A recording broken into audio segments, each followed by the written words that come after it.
Example number कितना 10। देखिए 10वां example देखिए, देखा 10 सेमी ऊंचाई और 6 सेमी आधार त्रिज्या के एक ठोस लंबवृत्तीय बेलन में से समान ऊंचाई और समान त्रिज्या वाला एक लंबवृत्तीय शंकु काट लिया जाता है। शेष बचे ठोस का कुल पृष्ठीय क्षेत्रफल ज्ञात कीजिए, है ना। देखिए देखो कह रहा है कि एक लंबवृत्तीय बेलन है,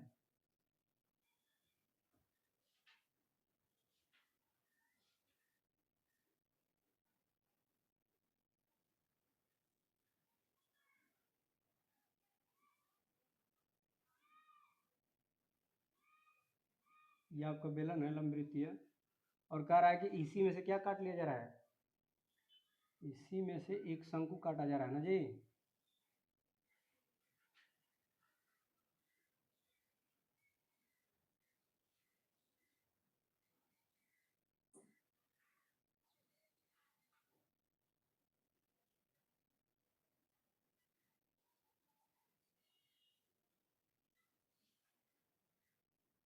एक शंकु इस तरह से काट लिया जाता है। देखिए ये आपका लंबवृत्तीय बेलन है और लंबवृत्तीय बेलन में से एक शंकु काट लिया जाता है, ठीक है। ये आपका लंबवृत्तीय बेलन है और लंबवृत्तीय बेलन में से क्या काट लिया जाता है, शंकु काट लिया जाता है। तो कह रहा है कि इस वाले भाग का ये शेष जो बचा भाग है इसका क्षेत्रफल, पृष्ठीय क्षेत्रफल ज्ञात कीजिए। इस वाले भाग का पृष्ठीय क्षेत्रफल क्या करना है, ज्ञात करना है, ठीक है। इस वाले भाग का आपको क्या ज्ञात करना है, पृष्ठीय क्षेत्रफल, समझ रहे हैं। देखिए इसका मान लिख लेते हैं क्या क्या दिया है।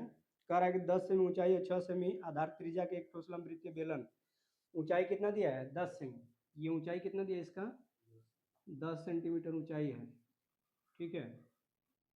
और त्रिज्या इसका कितना दिया है यहाँ से यहाँ तक 6 सेमी आपकी त्रिज्या दिया गया है, ठीक है जी। ये आपका ये ऊंचाई है आपका एच, ठीक है ना, ये ऊंचाई होगा। तो कह रहा है कि समान त्रिज्या वाला एक लंबवृत्तीय शंकु काट लिया जाता है, शेष ठोस का कुल पृष्ठीय क्षेत्रफल ज्ञात कीजिए, ठीक है। देखो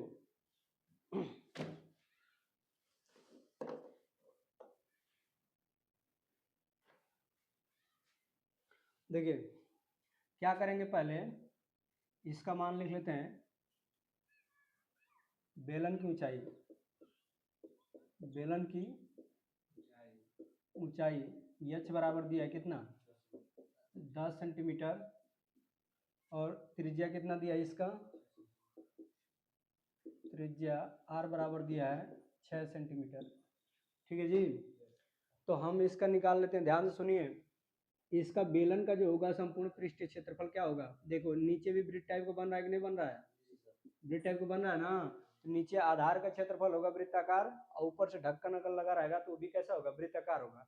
या पूर्ण रूप से ये भरा होगा, ठोस होगा, तभी भी ऊपर से क्या करेंगे, इसका क्षेत्रफल और नीचे का आधार का क्षेत्रफल और इसका पृष्ठीय क्षेत्रफल जितना होता है सबको जोड़ लेंगे तो क्या हो जाएगा, संपूर्ण पृष्ठीय क्षेत्रफल, ठीक है। तो लिखते हैं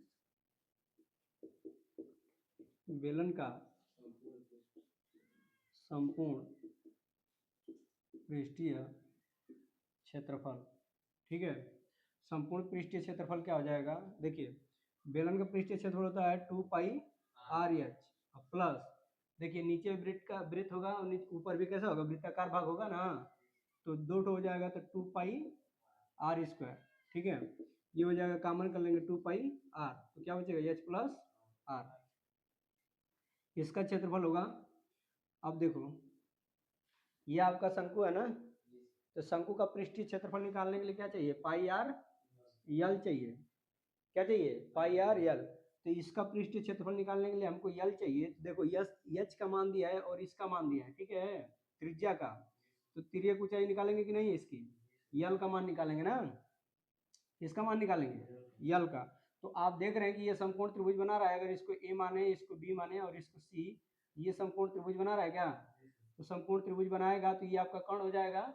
तो यल का स्क्वायर प्लस एच का स्क्वायर प्लस, सॉरी यल का स्क्वायर बराबर एच का स्क्वायर प्लस आर का स्क्वायर। तो लिखते हैं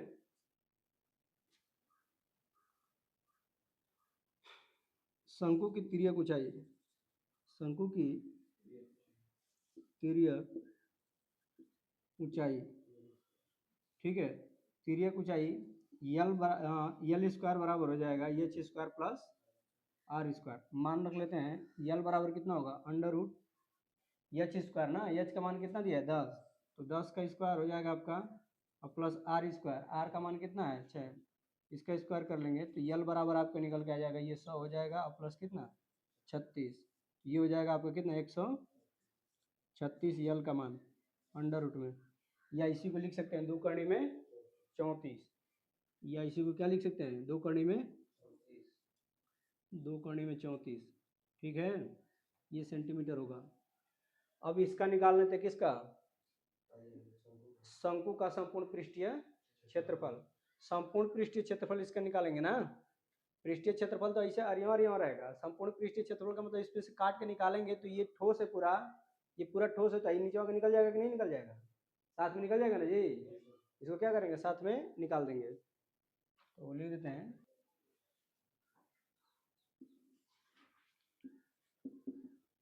शंकु का संपूर्ण पृष्ठीय क्षेत्रफल कितना हो जाएगा पाई आर यल प्लस कितना पाई आर स्क्वायर, ये हो जाएगा पाई आर कॉमन कर लेंगे तो कितना हो जाएगा यल प्लस आर, ये होगा देखिए मान रख लेते हैं ना सबका 22 बटा कितना पाई के रूप में दिया है मान पृष्ठीय क्षेत्रफल, तो इसको रख लेते हैं आर का मान कितना है 6, तो 6 पाई हो जाएगा और कोष्टक में यल का मान कितना है 2 कड़ी में 34 और प्लस आर का मान कितना है 6, कॉमन कर लेंगे ना 2 तो ये हो जाएगा 12 पाई, कोष्टक में हो जाएगा कितना कड़ी में 34 प्लस 3, ये होगा ना, ये ए डैश लिख लेते हैं इसको, देखिए लिखेंगे शेष भाग का क्षेत्रफल ना कितना हो जाएगा, देखो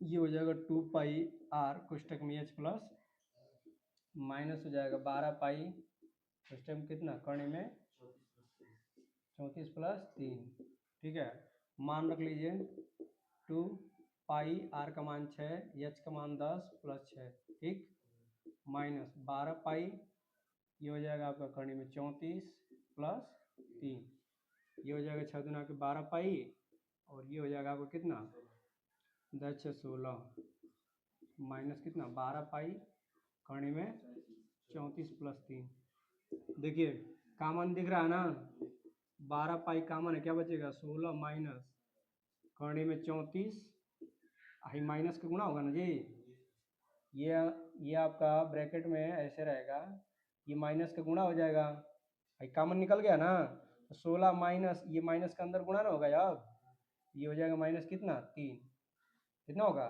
3,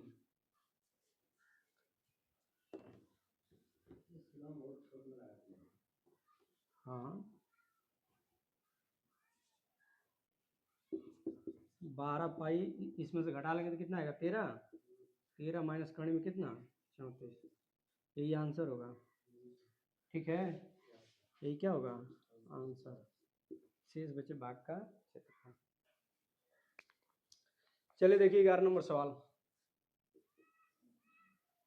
कह रहा है कि दो घनों जिनमें से प्रत्येक का आयतन 343 घन सेमी है, क्या संलग्न फलकों को मिलाकर एक ठोस बनाया जाता है ना, इससे प्राप्त घनत्व का पृष्ठीय क्षेत्रफल ज्ञात कीजिए। 2 घन है जिनमें से प्रत्येक का आयतन कितना 343 घन सेमी, ठीक है, देखिए 2 घन है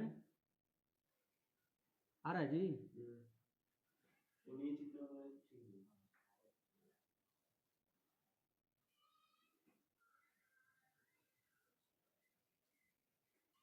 आ रहा है ना,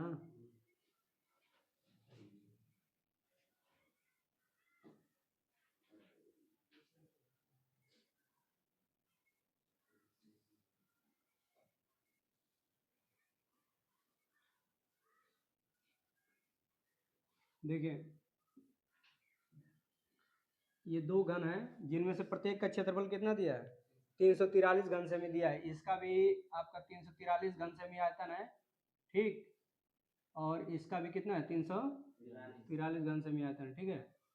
तो कह रहा है कि इन दोनों घनों को जोड़ दिया जाता है, इन दोनों फलकों को मिलाकर ठोस बनाया जाता है, तो इससे प्राप्त घनाभ का पृष्ठीय क्षेत्रफल ज्ञात कीजिए, ठीक है।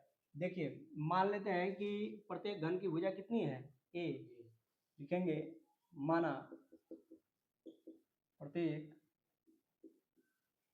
घन की भुजा बराबर कितना ए सेंटीमीटर ना, तब क्या होगा, तब आयतन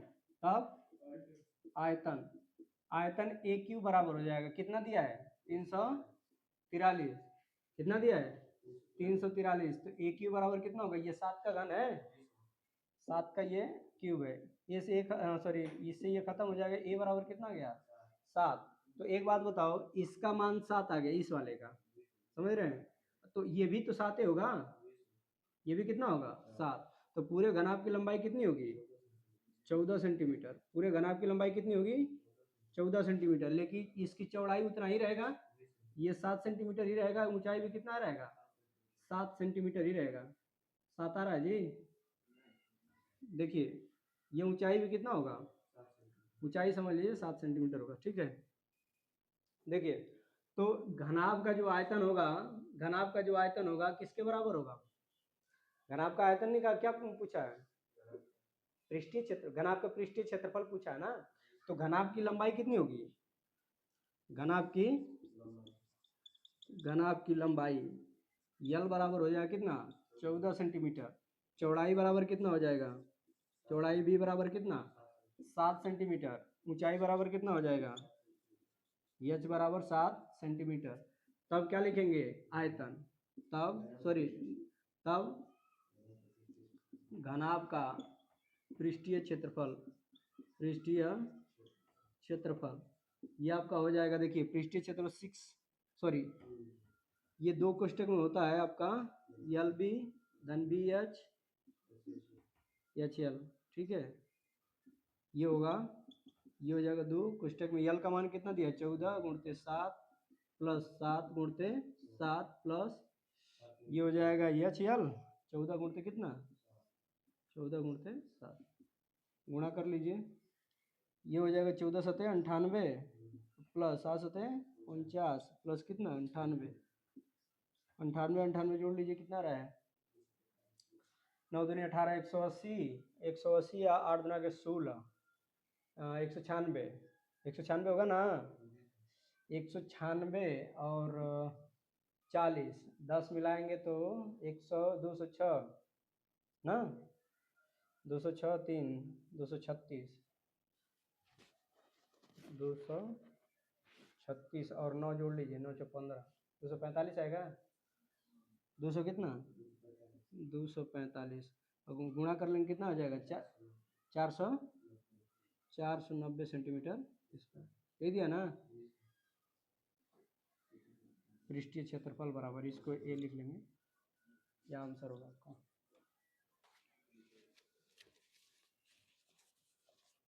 देखिए कह रहा है कि एक लंबवृत्तीय बेलन के आधार का क्षेत्रफल 9 पाई सेमी है ना, लंबवृत्तीय बेलन के आधार का क्षेत्रफल कितना है 9 पाई सेमी स्क्वायर है, तो उसके आधार का व्यास ज्ञात कीजिए। एक लंबवृत्तीय बेलन है इस टाइप से, ये इसका आधार है, ये आपका लंबवृत्तीय बेलन है, ये बोला है कि लंबवृत्तीय बेलन के आधार का क्षेत्रफल कितना है 9 पाई, आधार का क्षेत्रफल का मतलब यही ना, तो ये कैसा होता है, ये वृत्ताकार होता है, कैसा होगा वृत्ताकार होगा, ठीक है, ये कैसा होगा वृत्ताकार, तो इसके आधार का क्षेत्रफल दिया अर्थात इसके नीचे का आधार का क्षेत्रफल अर्थात वृत्त का क्षेत्रफल दिया है ना, तो ये आपको दिया है, इसका अगर त्रिज्या मान लेते हैं कितना है r, इसकी त्रिज्या कितना मान लेते हैं r, तो ये आपका क्षेत्रफल हो जाएगा, लिखेंगे आधार का क्षेत्रफल, ठीक है, ये दिया है कितना 9 पाई, आधार का क्षेत्रफल कितना होगा पाई आर स्क्वायर बराबर 9 पाई, तो पाई से पाई कैंसिल हो जाएगा, आर स्क्वायर बराबर कितना बचेगा 3 का स्क्वायर, इसे कट जाएगा, आर बराबर कितना आ गया 3, तो पूछा क्या है, तो आधार का व्यास ज्ञात कीजिए, लिखेंगे आधार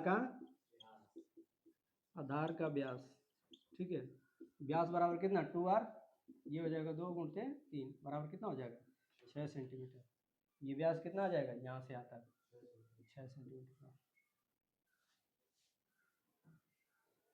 दूसरा देखिए इसका,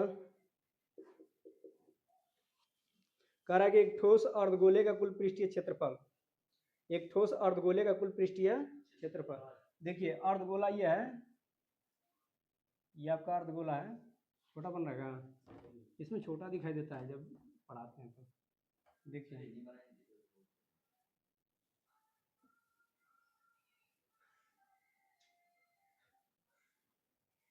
बंद कर दीजिए उधर।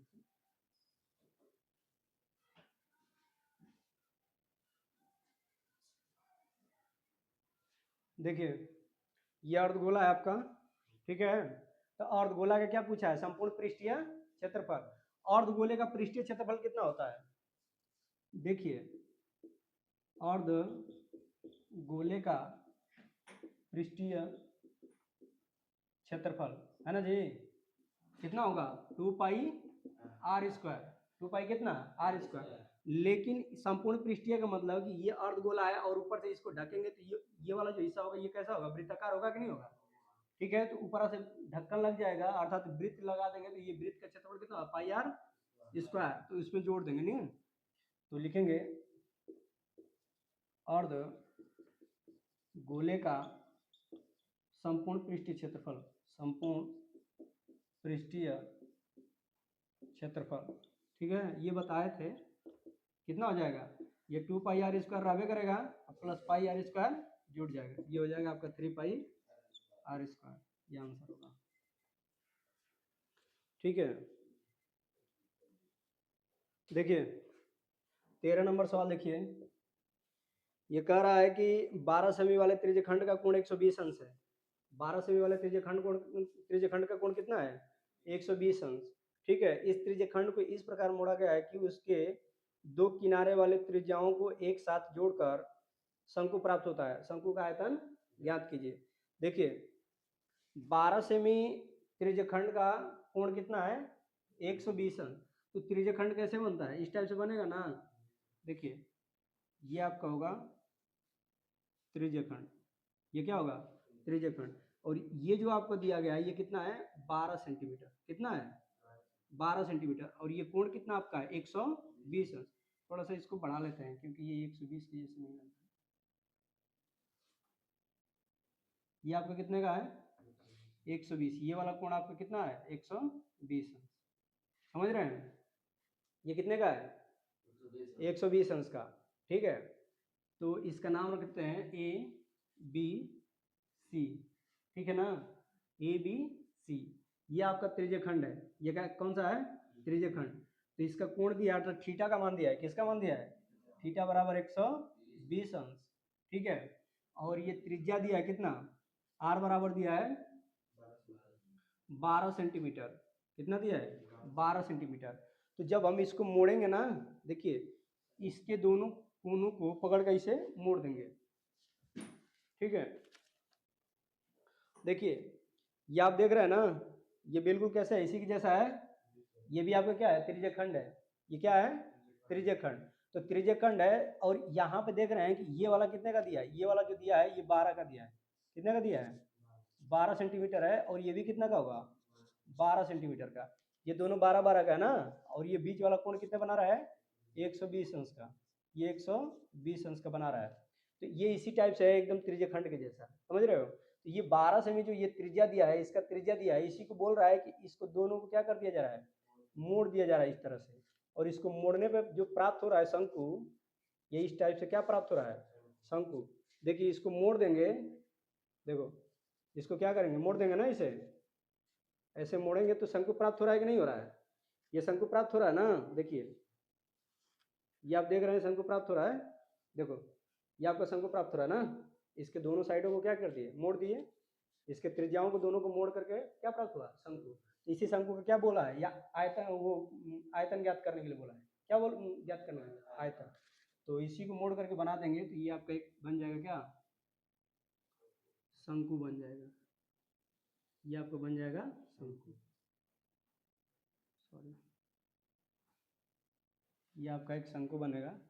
चलिए ये शंकु बनेगा आपका, समझ गए। तो जब इसको मोड़ देंगे तो आप बताओ ये तिर्यक इसकी ऊंचाई हो गई कि नहीं होगी। ये जो त्रिज्या थी ध्यान से सुनिए, ऐसे था, देखो ऐसे था आपका, तो ये क्या था, त्रिज्या ना, ये इसके लिए क्या था, त्रिज्या। लेकिन जब इसको हम मोड़ दिए इस तरह से, तो ये इसकी तिर्यक ऊंचाई बनी कि नहीं बनी, जो त्रिज्या थी इसकी क्या बन गई, तिर्यक ऊंचाई, तिर्यक ऊंचाई बनी। तो यहाँ लिखेंगे शंकु की तिर्यक ऊंचाई, कौन सी ऊंचाई, तिर्यक ऊंचाई अर्थात यल, ये आपका कितना हुआ, 12 सेंटीमीटर। कितना हो जाएगा, 12 सेंटीमीटर, समझे कि नहीं, क्या हो जाएगा, 12 सेंटीमीटर। पहले हम लोग क्या करते हैं, ध्यान समझिए, हम लोग क्या करेंगे, इसकी जो लंबाई है BC, इसकी जो लंबाई है, तो इसकी लंबाई ना ज्ञात करेंगे, क्या ज्ञात करेंगे, लंबाई, ये यल का मान निकालेंगे, कैपिटल यल लिख देते हैं इसको, कैपिटल यल लिख देते हैं ना, इसकी लंबाई अर्थात चाप इसको बोलते हैं ना जी, ये त्रिज्यखंड का क्या होगा, चाप, त्रिज्यखंड का क्या होगा, चाप। तो त्रिज्यखंड का चाप हम निकालेंगे, तो लिखेंगे त्रिज्यखंड की चाप की लंबाई, त्रिज्य खंड के चाप की लंबाई, इसको निकालने का फार्मूला क्या होता है, यल बराबर होता है, परिधि लेते हैं 2 पाई r, यही लेते हैं ना, और इनटू कोण कितना है, थीटा बटा में 360 होता है, तो थीटा की जगह पे क्या होगा 120 बटा में कितना 360, इसे ये कट जाएगा, 12 कितना होगा 36, 12 36। अगर हम पाई का मान रखें यहाँ से और आर का मान रखें, तो देखो कितना आ रहा है, ये हो जाएगा 2, पाई का मान 22/7, और ये आर का मान होगा कितना 12 बटा में कितना 3, 3 चौको कितना होगा 12, गुणा कर लीजिए, ये हो जाएगा 44, 22×44, और 44 में 4 का गुणा करेंगे, 4 चौको 16, 4 चौको 16 17, 100 कितना 76 बटा में 7, पाई के रूप में दिया है क्या ये मान, सेंटीमीटर,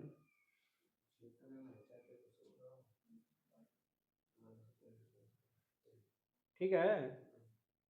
तो ये आपकी लंबाई हो जाएगी, समझ रहे हैं ना। तो लंबाई का मतलब क्या हुआ, ये लंबाई का मतलब हुआ ना कि ये शंकु जो बना है, तो ये परिधि का मान हो गया, इसके लिए किसका मान हो गया, परिधि। कैसे समझिए, ये आप ध्यान समझिए, ये आपका क्या है, ये आपका कैपिटल यल है, यही है ना, ये कैपिटल यल, यहाँ से लेकर के ये पूरा क्या है कैपिटल यल। तो कैपिटल यल है, तो आप बताओ इसको अगर मोड़ देंगे, देखिए इसको अगर मोड़ेंगे ऐसे, इसको मोड़े तो क्या ये परिधि आया कि नहीं आया, भाई यही तो निकाल रहे थे ना। तो इसको जब अगर मोड़ दिए इस तरह से करके, देखिए ऐसे करके मोड़ देंगे इसको, तो ये नीचे से ये वृत्ताकार होगा कि नहीं होगा, तो इसकी परिधि की लंबाई बराबर होगी, इसकी परिधि के, देखो ये वृत्ताकार टाइप का होगा ना एरिया, सॉरी नीचे का ये वृत्ताकार का होगा ना, तो ये इसका क्या हुआ, इसकी लंबाई क्या हो जाएगी, इसकी परिधि, इसकी लंबाई इसकी क्या हो जाएगी, परिधि। देखिए इसकी लंबाई जो होगी ये वाली, ये जो लंबाई होगी ये परिधि ना हो जाएगी, लंबाई परिधि की क्या होगी बराबर, समझ रहे हैं ना। शंकु की जो वृत्ताकार परिधि होगी उसी की लंबाई क्या होगी, बराबर होगी, समझे। तो शंकु की यहाँ लिखेंगे, शंकु की, शंकु के आधार की परिधि, आधार की परिधि बराबर कितना हो जाएगा, ये आपका हो जाएगा 176 बटा में 7। तो परिधि कितना होगा शंकु का, ये नीचे का परिधि कितना होगा 2 पाई, इसके लिए देखो, इसके लिए ये आर था, ठीक है, तो इसके लिए आर अलग मान लेते हैं, कैपिटल आर मान लेते हैं, ठीक है, 2 पाई कैपिटल आर बराबर कितना 176/7। देखिए पाई के रूप में रखते तो वहां से कट जाता तुरंत, है कि नहीं, समझे। पाई के रूप में रखते, देखो यहाँ पाई रखते, ये 2 रखते तो यहाँ से ये कट जाता है, तो त्रिज्या का मान मिल जाता, समझे। तो आप चाहो तो यहाँ से भी खत्म कर लोगे, चलो ये मान रख लेते हैं 2, ये देखिए इसका मान 2 गुणित कितना 22/7, और गुणित कितना आर बराबर कितना 176/7, 7 से 7 कैंसिल हो जाएगा। देखिए 11 का देखेंगे तो 11 दूना के 22, 11 कम 11, 11 छके 66, ठीक है, ये 4 चौको कितना होगा 16, आर बराबर कितना आ गया 4 सेंटीमीटर, आर बराबर कितना आ गया 4, यानी इसका मान आ गया आपका 4 सेंटीमीटर। तिर्यक ऊंचाई कितनी आई, तिर्यक ऊंचाई कितना है 12 सेंटीमीटर, ये हो गया आपका 12 सेंटीमीटर। तो पूछा क्या इसका, शंकु का आयतन पूछा ना, ये भैया तो यहाँ लिख लीजिए, आर बराबर कितना 4 सेंटीमीटर, यही ना, समझ रहे हो। आर बराबर कितना होगा 4 सेंटीमीटर। आप एक बात बताओ, यल का मान हो गया, इसका मान हो गया, हमको चाहिए क्या, एच चाहिए ना भाई। आयतन निकालने के लिए क्या चाहिए, 1/3 पाई आर स्क्वायर होता है, पाई आर स्क्वायर एच होता है, एच चाहिए ना हमको। तो यहाँ से क्या करना पड़ेगा, एच का मान निकालना पड़ेगा। तो एच का मान जब हम निकालेंगे, ऊपर मिटा दें इसको, इसका नाम रख लेते हैं ए बी सी। लिखेंगे समकोण त्रिभुज ए बी सी में, ठीक है। ये हो जाएगा आपका एच स्क्वायर बराबर क्या होगा, बड़ा वाला का यानी L square minus R square. देखो इसको निकालना रहता है ना, तो क्या करते हैं, हमेशा बड़े में से छोटे को घटा के लिखते हैं स्क्वायर करके, ठीक है। ये एच बराबर हो जाएगा अंडर रूट में एल स्क्वायर, एल का मान कितना 12, 12 का स्क्वायर माइनस कितना 4 का स्क्वायर, ठीक है। 12 पर 144 माइनस 4 चौको 16, घटा लीजिए कितना रहा है, 14 में से 6 गया 8, और 3 में से 1 गया 2, 128। एच का मान हुआ, किसका मान हुआ, एच का, एच का मान हुआ अंडर रूट 128 सेंटीमीटर। तो आयतन निकाल लेते हैं, क्या निकाल लेते हैं, आयतन। लिखेंगे शंकु का आयतन, शंकु का आयतन बराबर होता है 1/3 पाई आर स्क्वायर एच। ये हो जाएगा 1/3, पाई का मान रखेंगे, पाई के रूप में दिया है कि कैसे दिया है, 22/7, पाई में पाई दिया है, चलो तो पाई लिख लो। ये हो जाएगा 1/3 पाई, आर का मान कितना निकला अभी, शंकु के लिए कैपिटल आर लिए थे ना, तो कितना था 4, तो 4 का स्क्वायर कर लेंगे, और एच, एच अभी कितना निकाले अंडर रूट 128। तो ये हो जाएगा आपका 1/3 पाई इंटू 4 चौको 16, करने में 128, 8 8 64, ठीक है। ये हो जाएगा, इधर लिख दें क्या, नहीं दिखाई देगा तो इधर लिख देते हैं 1/3, ठीक ना।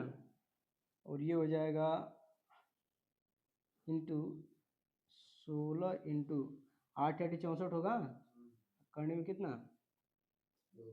2, समझ गए। ये कटेगा है नहीं, तो गुणा कर लीजिए पाई, ठीक। अब इसको भी बढ़ा देंगे तो कितना हो जाएगा 1/3, और डायरेक्ट इसका गुणा कर लेते हैं ना, तो 128 करने में 2 पाई, बटा में कितना 3, ये ना आंसर होगा, लिख लीजिए, ये आंसर है, ठीक है। चलिए देखिए 14 नंबर, देखिए सवाल, 14 नंबर सवाल देखिए, कह रहा है, ध्यान समझिए, कह रहा है कि यदि एक गोले के वक्र पृष्ठ की माप 36 पाई सेमी है, तो गोले का आयतन ज्ञात कीजिए ना। गोले क्या ज्ञात कीजिए, आयतन।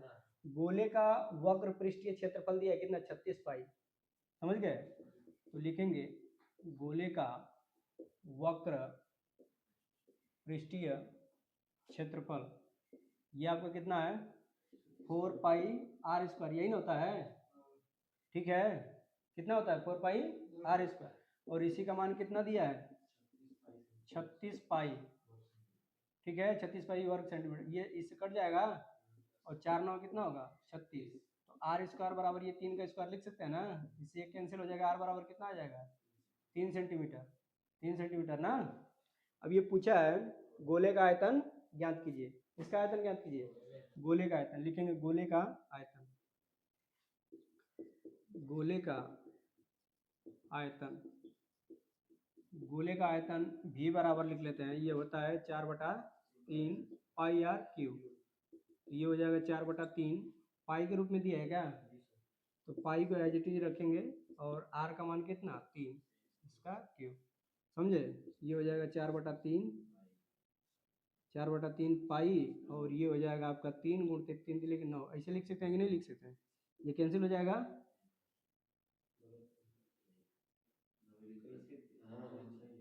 सही तो है, 9 चौको 36 से पाई आ रहा है, उतना ही आएगा 36 पाई सेंटीमीटर क्यूब, समझे, नोट कर लीजिए। देखिए 15 नंबर सवाल देखिए, कह रहा है कि एक लंबवृत्तीय शंकु के आधार का व्यास 21 सेमी है ना, लंबवृत्तीय शंकु है, उसके आधार का व्यास कितना है 21 सेमी। तो यहाँ पे एक शंकु बना लेते हैं,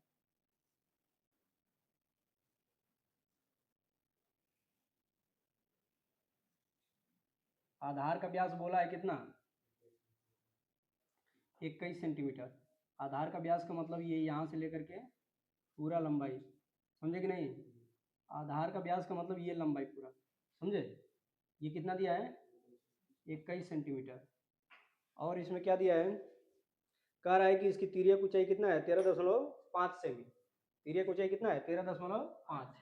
ये वाली जो ऊंचाई दी गई है ये कितनी है 13.5 सेंटीमीटर। ये किसका मान है यल का, समझ रहे हैं ना। 13.5 सेमी, तो इसका संपूर्ण पृष्ठीय क्षेत्रफल ज्ञात कीजिए।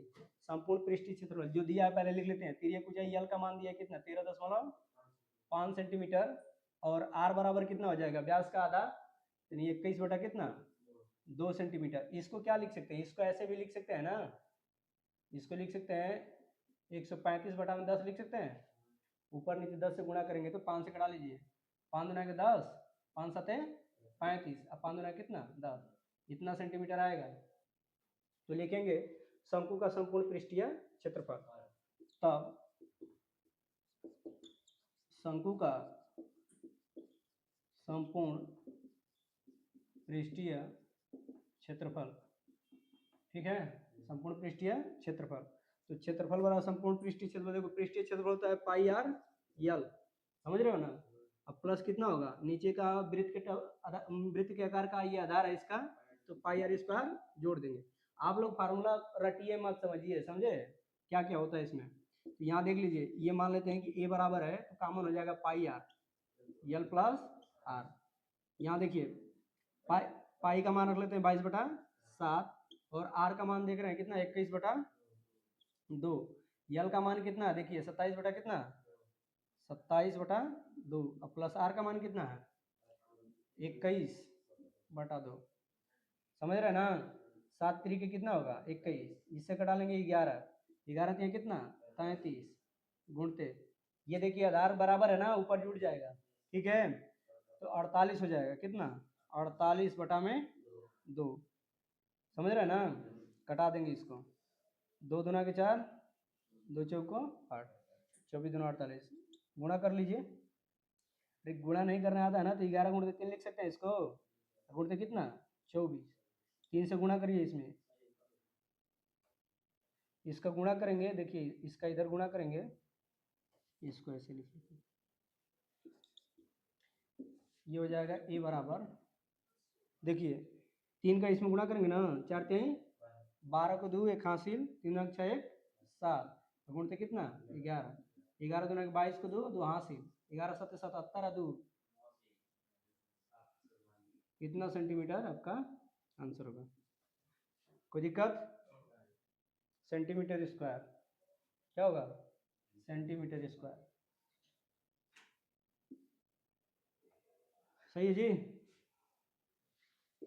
जो ये 16 17 2 सवाल है, बस बता के खत्म करते हैं, समझे। दुइया ज़्यादा टाइम ना लगे। अच्छा उसमें जाना है, टेंशन मत लो ना, बस 5 मिनट से कम में ख़त्म कर देंगे, 5 मिनट से एकदम कम में, 60 में बता देंगे, समझे ये सब। हाँ ये तो ऐसा ऐसा ही हम आंसर बताएंगे कितना। कह रहा है कि दो गोले के आयतनों का अनुपात कितना 27 संबंध है 64 है, तो उनके पृष्ठीय क्षेत्रफलों का अनुपात ज्ञात कीजिए। देखिए दो गोलों के आयतनों का अनुपात, गोलों के आयतनों का अनुपात अर्थात V1 और V2 मान लेंगे, तो ये दिया है आपका 27 बटा में 27 संबंध है कितना 64, आयतनों का अनुपात ना जी। तो आयतनों का अनुपात ये, इसको ऐसे भी लिख सकते हैं, ऐसे लिख सकते हैं, ये 3 अब बटा में कितना 4 का क्यूब लिख सकते हैं कि नहीं, समझ रहे हैं ना जी। तो इसका देखो आयतन कभी भी होता है तो क्यूब के रूप में होता है, 3 घात के रूप में, समझ रहे हैं ना। तो भुजा का अनुपात कितना हो जाएगा, भुजा का अनुपात ये त्रिज्या का अनुपात, त्रिज्या का अनुपात अर्थात R1 बटा में R2 का मान हो जाएगा आपका 3 संबंध 4, समझ रहे हैं। तो क्या पूछा है पृष्ठीय क्षेत्रफलों का अनुपात, तो पृष्ठीय क्षेत्रफल का जब अनुपात पूछेगा ना तो इसी का क्या कर देते हैं स्क्वायर कर देते हैं, लिखेंगे पृष्ठीय क्षेत्रफलों का अनुपात, पृष्ठीय क्षेत्रफलों का अनुपात, समझ रहे हैं। ये अनुपात हो जाएगा A1/A2 बराबर इसी का स्क्वायर कर देंगे। क्षेत्रफल हमेशा स्क्वायर में लिखा जाता है ना, तो स्क्वायर कर देंगे। तो 3 का स्क्वायर 9 हो जाएगा और इसका स्क्वायर कितना, 16। 4 चौको कितना होगा 16। तो ये हो जाएगा आपका A1 संबंध A2 बराबर हो जाएगा 9 संबंध 16, आंसर है ये। ठीक है, 17 नंबर देख लीजिए। हम तैयारी वाला हम कंपटीशन का पढ़ाते हैं, लेकिन बात ये है ना, क्या बताएं। 17 नंबर देखिए, कह रहा है कि दो वृत्तों के व्यासों का अनुपात कितना दिया है, 4 संबंध 9। व्यासों का अनुपात यानी 2r1 बटा में 2r2 ऐसे लिख सकते हैं कि नहीं, कितना दिया है 4 संबंध 9 ऐसे करके, संबंध का मतलब बटा में, इससे ये तो कैंसिल हो जाएगा, अर्थात त्रिज्या का अनुपात हो जाएगा। त्रिज्या का भी अनुपात उतना ही होगा जो व्यास का अनुपात होगा। 4 संबंध 9।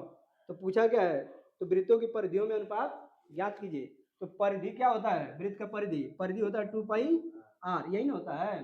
तो अनुपात पूछेगा, देखो वृत्तों का अनुपात पूछेगा तो 2πr r1 ऐसे लिखेंगे और 2π क्या लिखेंगे r2 लिखेंगे, यही ना लिखेंगे जी। तो हाई तो कट ही ना रहा है दोनों, तो त्रिज्या का अनुपात ही क्या हो जाएगा, परिधि का अनुपात। त्रिज्या का अनुपात ही क्या होगा, परिधि का अनुपात। तो लिखेंगे अतः वृत्तों के परिधियों का अनुपात, वृत्तों के परिधियों का अनुपात, अनुपात हो जाएगा आपका, देखिए जो त्रिज्या का अनुपात होगा वही होगा, क्योंकि ये तो कट ही जा रहा है, कट जाएगा ना। अनुपात लिखेंगे भैया इसे नहीं लिखेंगे, 2πr1 बटा में कितना 2πr2 बराबर, बराबर क्या आ जाएगा, इससे ये कैंसिल हो जाएगा, r1/r2, r1/r2 का मान कितना है 4 संबंध 9, या इसी को लिख सकते हैं 4 संबंध 9, यही आंसर होगा बस।